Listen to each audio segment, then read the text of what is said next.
दिल्ली सरकार और उपराज्यपाल के बीच विवाद कोई नया नहीं है, मगर पेड़ों की कटाई के मसले पर जिस तरह के असुविधाजनक हालात सामने आ रहे हैं, वह निराशाजनक है। इससे पता चलता है कि आरोप प्रत्यारोप की राजनीति के बीच शासन में जिम्मेदारी और जवाबदेही का किस कदर लोप हो गया है।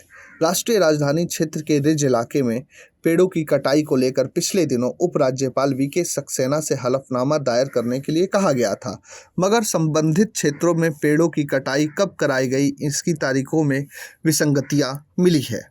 देश के शीर्ष अदालत ने इन विसंगतियों पर सवाल उठाते हुए घटनाओं की सटीक जानकारी मांगी है। अदालत ने दिल्ली विकास प्राधिकरण यानी डीडीए के पूर्व उपाध्यक्ष से भी पूछा है कि उन्हें पेड़ों की कटाई के बारे में कब पता चला। अदालत ने इसी के साथ कटाई की इजाज़त देने संबंधी सभी मूल दस्तावेज तलब किए हैं। सवाल है कि संबंधित महकमों के दायित्वों में इस स्तर की लापरवाही कैसे और क्यों बरती गई। इस संबंध में अदालत की ओर से सफाई मांगने की नौबत क्यों आई।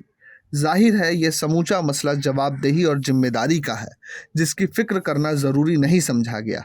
यह विचित्र है कि उपराज्यपाल कह रहे हैं कि उन्हें पूर्व अनुमति की आवश्यकता के बारे में नहीं बताया गया।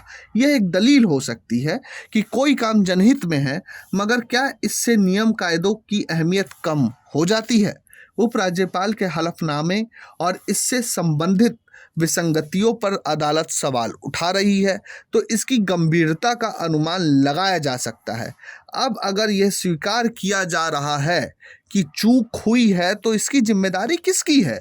इस मामले में शीर्ष अदालत को याद दिलाना पड़ा है कि उपराज्यपाल को यह मालूम होना चाहिए कि पेड़ों को काटने के लिए अदालत की मंजूरी जरूरी होती है।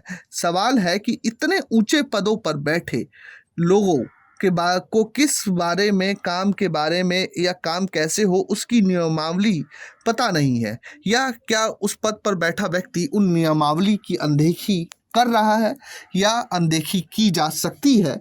अगर इस समूची प्रक्रिया के पालन में किसी तरह की विसंगति उभर रही है, तो इसके लिए कौन जवाबदेह है। Bureau report, प्रजाहित।